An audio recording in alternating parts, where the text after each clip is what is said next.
bendiga en este hermoso día, que la paz de Dios esté reposando sobre su vida de una manera poderosa y especial. En el día de hoy, en este segundo episodio, le quiero dar una perspectiva profética de lo que ha venido aconteciendo en el Medio Oriente.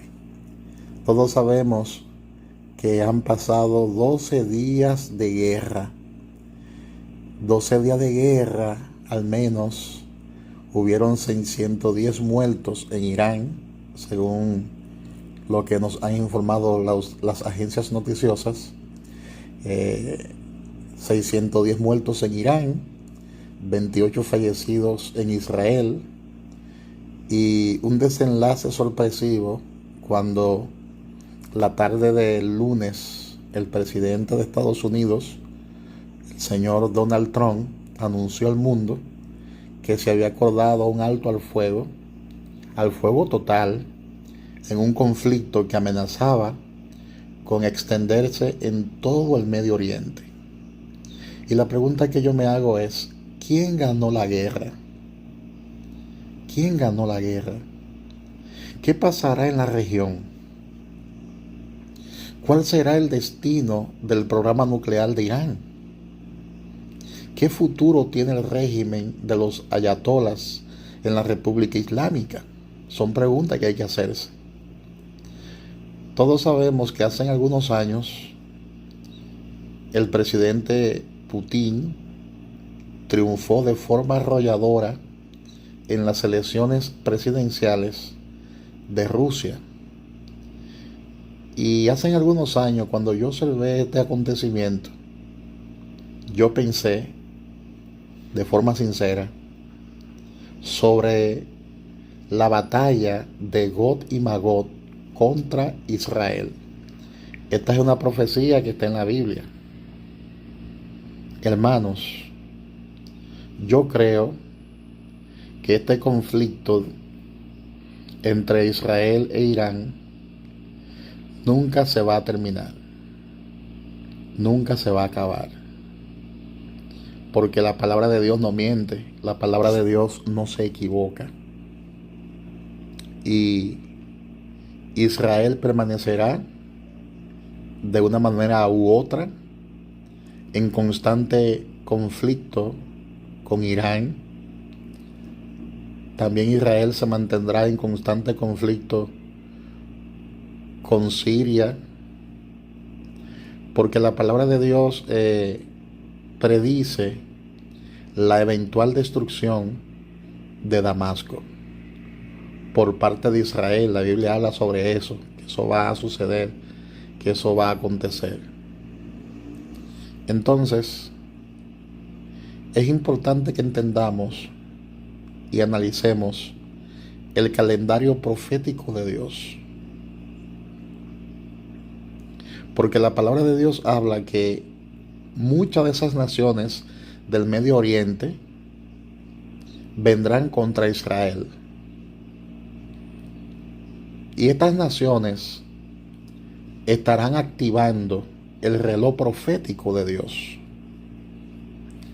En esta batalla también se unirán, según la Biblia, los rusos, se unirán los iraníes, los turcos, los libios y también los descendientes de los pueblos etíopes.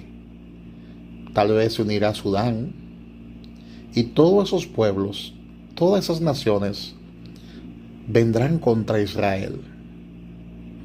Claro, hasta la fecha, esta alianza en particular de estas naciones no ha ocurrido. No ha ocurrido nunca en la historia. Pero note, ¿quiénes son los que se oponen a cualquier tipo de sanción o intervención militar de la ONU contra dos jugadores clave en esa lista de naciones? ¿Quiénes son los que se oponen a cualquier tipo de sanción? Siria se opone, Irán, China y Rusia. Entonces yo creo que de alguna forma una de las principales razones por la que Rusia se unirá a esta lista de naciones mencionada en las profecías de la palabra. Y esas profecías es importante que entendamos que están por cumplirse. Esas profecías están por cumplirse. Y una de las razones por las que Rusia se unirá es porque Israel habrá destruido a Damasco y habrá destruido las instalaciones nucleares de Irán, en las que los rusos habían invertido mucho tiempo y energía y hasta dinero. Entonces, a nivel nacional, la estructura política de Rusia, todos sabemos que es una estructura atea. Técnicamente, la Iglesia Ortodoxa griega es la religión nacional, pero no es más que un escaparate, no es más que una pantalla. Para los primeros dirigentes de la Rusia comunista, la religión no fue más que una herramienta útil que debían ser manipuladas con el fin de consolidar el poder y el control que ejercían sobre las masas. Pero hoy hay una iglesia diferente en Rusia. Yo creo que una vez la iglesia de Jesucristo, que ha renacido en Rusia, formada por millones de rusos que han aceptado a Jesús como su Salvador, gracias a la apertura que Dios ha permitido en los últimos años, en las últimas décadas, y como también sucederá en todas partes, sea levantada dicha iglesia, yo creo que la humanidad no estará restringida por ningún tipo de inhibiciones morales o éticas, y entonces querrán borrar a Israel de una vez y por todas del mapa, porque es el objetivo de esos países, borrar a Israel del mapa. Y yo creo que después que la iglesia sea levantada sería el paso más lógico y conveniente. De hecho, Rusia pensará que al acompañar a sus aliados iraníes y sirios y turcos, etc., no estarán más que haciéndole un favor a la humanidad. ¿Entiende cuál es el panorama profético? Incluso hay personas que han dicho que hubiera sido mejor que Israel jamás existiera. Que Israel jamás existiera. Otros dicen que Israel le ha salido muy caro a los Estados Unidos. Otros dicen que se ha derramado demasiada sangre defendiendo a Israel. Y la verdad es que, a no ser por el voto judío en Estados Unidos, el ala liberal de ambos partidos políticos, tanto el republicano como el demócrata, odia y resiente a Israel desde siempre. Entonces, amar a Israel conlleva amar a su Dios y amar a sus valores y su derecho a existir. Pero para los liberales, el derecho de los palestinos es mayor que el derecho histórico de los judíos. Entonces, así como una persona abre su corazón y dice lo que realmente siente cuando está borracha, así hablan de Israel los liberales. Así hablan de Israel los liberales cuando están solos y sienten que no hay peligro de que le haga daño en las votaciones. Entonces, el Departamento de Estado norteamericano parece estar en un perpetuo estado de negación, cuando los rusos día tras día muestran su predilección y su disposición en defender a los regímenes brutales, despiadados, sanguinarios. Todos se recuerdan del caso, por ejemplo, de Saddam Hussein, También todos recuerdan el caso de Kim Jong segundo. Todos recuerdan el caso de todos esos criminales en masa. Pero como los liberales parten en todo lo que hacen de la inacta bondad del ser humano, pronto se llevarán una tremenda sorpresa. Porque por un lado, la iglesia del Señor Jesús sería raptada, sería levantada, se habría ido. Y por otro lado, que la amada Rusia tiene un profundo rencor contra Estados Unidos y sus aliados, en este caso Israel. Ahora, ¿por qué querrá Dios ponerle ganchos a Rusia y a los islámicos? Lo más probable es que aquí el profeta Ezequiel se esté refiriendo a cómo una vez esta alianza liderada por Rusia venga contra Israel y sea vergonzosa y sobrenaturalmente derrotada. Aparentemente, por esta diminuta nación, Rusia y su poderío caerán por el suelo como un gran pez con un gancho en la boca. Para que usted vea lo que pasará según lo que dice el profeta Ezequiel. Yo creo que a los rusos les saldrá el tiro por la culata en los tiempos finales porque están a punto de colapsar, y esta vez definitivamente. Porque nadie podrá, según la Escritura, nadie podrá vencer al pueblo de Israel. Porque es una promesa que este pueblo carga, es una promesa que este pueblo tiene.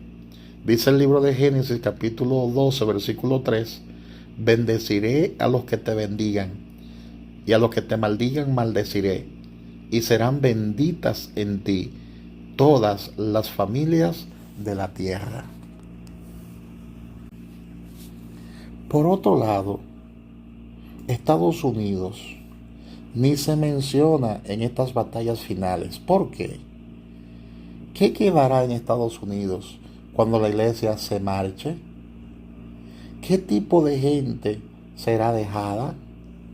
¿Estarán dispuestos a lanzarse a una guerra a favor de Israel después de que los evangélicos hayamos sido raptados? Puedo pensar en 30 grupos que se quedarán, pero este no es el momento de mencionarlos. Yo sé que usted pensó en algunos grupos de inmediato. Escucha bien lo que la palabra dice en el libro de Ezequiel capítulo 38, versículo 15 y 16.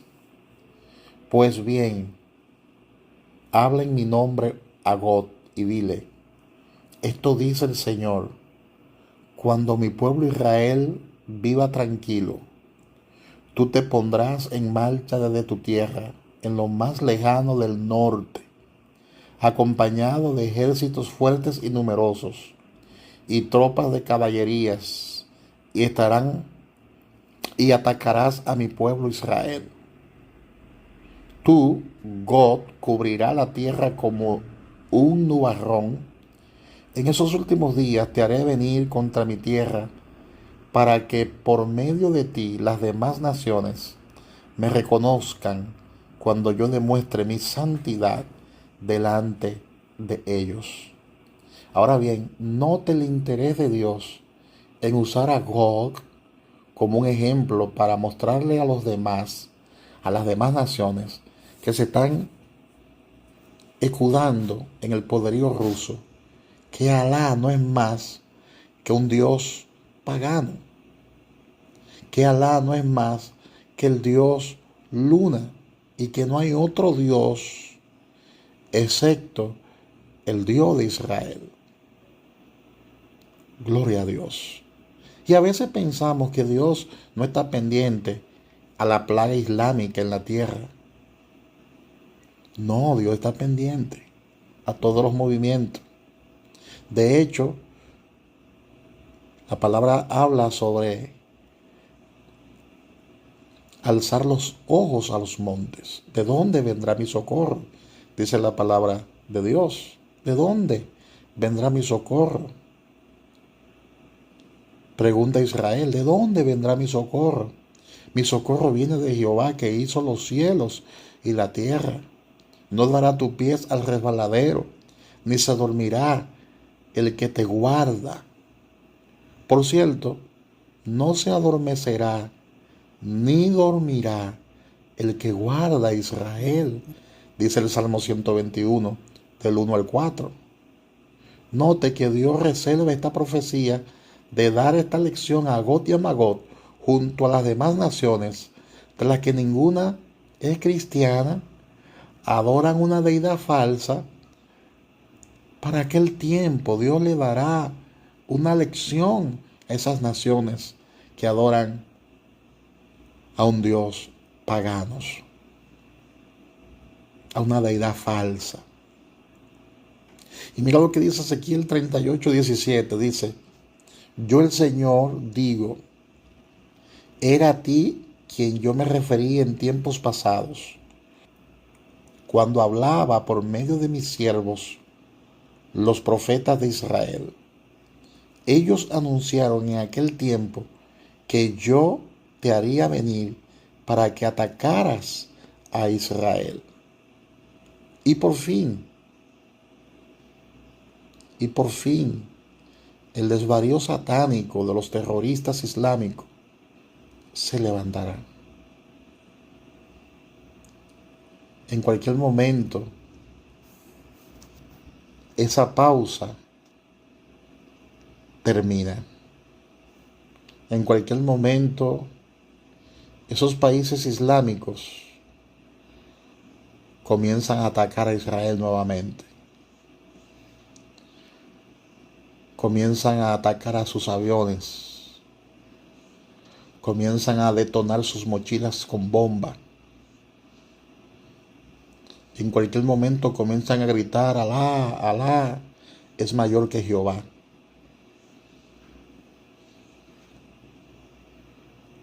Pero la respuesta será contundente, dice la Biblia. La respuesta de Israel y su Dios, dice la palabra, que será contundente. Será contundente el ateísmo ruso, porque la palabra dice que Dios va a poner gancho en su boca. Va a poner ganchos en la boca de Rusia. Va a poner gancho en esos líderes que por años han defendido a estos grupos terroristas, a estos grupos asesinos, a estos grupos de opresores, a estos grupos idólatras. Mira lo que dice Ezequiel 38, del 22 al 23. Yo haré venir sobre Gog toda clase de males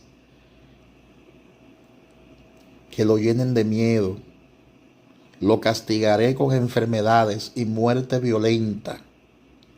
Haré que caigan sobre él, sobre su ejército y sobre los numerosos pueblos que lo acompañan, lluvia a torrentes, granizo, fuego y azufre, y sus hombres se atacarán unos a otros con la espada. Yo el Señor lo afirmo. Así demostraré a muchos pueblos mi grandeza y mi santidad. Yo me daré a conocer a ellos y reconocerán que yo soy el Señor. De manera que todas estas batallas en el tiempo final tienen un solo ganador y se llama Jehová. Varón de guerra es el ganador de esta guerra. Se llama Yeshua y su pueblo Israel. Amén. Así que la guerra va a continuar. Por el momento, después de 12 días de guerra, hubo una pausa. Todos estamos contemplando las noticias y una pausa. Pero eso será por un breve tiempo, porque la guerra va a continuar según lo que dice la palabra de Dios. Y según lo que dice la palabra de Dios, habrá en los últimos tiempos una guerra final conocida como la Gran Batalla del Armagedón, donde va a intervenir de forma milagrosa el mismo Dios a favor del pueblo, de su pueblo Israel, y vencerá a todos sus enemigos y matará a todos sus enemigos con el resplandor de su gloria, con el resplandor de su venida. Así que, amigo mío, yo sé que muchos de ustedes no entienden estas profecías que están en la Biblia, pero son profecías reales y que en cualquier momento serán de cumplir. Yo te aconsejo que busque del Señor. Yo te aconsejo que busque de Cristo. Porque hay que hacer una distinción entre lo que es el pueblo de Israel. Israel es el reloj profético de Dios. Y hay que establecer una diferencia entre ese pueblo y la iglesia. O sea, hay un plan de Dios para ti. Tú que eres gentil, que no formas parte del pueblo hebreo, Dios tiene un plan contigo. Es importante que usted reciba a Jesús como su Señor y como su Salvador personal. La palabra dice, ¿y cómo creerán si no hay quien les predique? Te estoy predicando la palabra de Dios, te estoy anunciando las buenas nuevas de salvación. ¿Y cuál es esa buena nueva? Que Jesucristo murió en la cruz, derramó su sangre por ti, para que hoy tú seas libre del pecado. No solo murió, sino que la palabra dice que al tercer día resucitó y que la tumba está vacía y ascendió a los cielos e intercede por ti todos los días. Y envió el Espíritu Santo como Paracleto para que te convenza de pecado, de justicia y de juicio, y tú puedas nacer del agua y del Espíritu. Porque solo pueden ver el reino de Dios aquellos que nacen del agua y del Espíritu. Te es necesario nacer de nuevo para que pueda entrar al reino de Dios. Y de la única forma que usted puede nacer de nuevo es entregando su corazón a Cristo. Entrega tu vida a Cristo y verá lo que Dios hará en tu vida. Ahí donde tú estás, abre tu corazón, cierra tus ojos y repite conmigo esta oración de fe. Señor Jesús, te doy gracias por llegar a mi vida. Hoy confieso, dilo en voz alta, hoy confieso que tú eres el Señor, que tú moriste por mí en la cruz, que derramaste tu sangre y me limpiaste de pecado. Yo creo que moriste en la cruz y que al tercer día resucitaste, y yo lo creo con todo mi corazón. Hoy lo confieso y lo declaro. Y yo te pido, Señor, que inscriba mi nombre en el libro de la vida y ayúdame a perseverar, a serte fiel en este camino y bajo tu gracia. Lléname de tu Espíritu Santo y ayúdame, Señor, a dar frutos y a ganar a otros para ti. Son favores que te pido en el nombre de Jesús. Amén y amén. Que Dios te bendiga y que Dios te guarde. Más o menos te expliqué en breves palabras el panorama profético, los acontecimientos proféticos que se dan ahí en el Medio Oriente, ya que Israel representa el reloj profético de Dios. Que Dios te bendiga, que Dios te guarde. Tu hermano y amigo, Pastor Kelvin Figuereo. Bendiciones.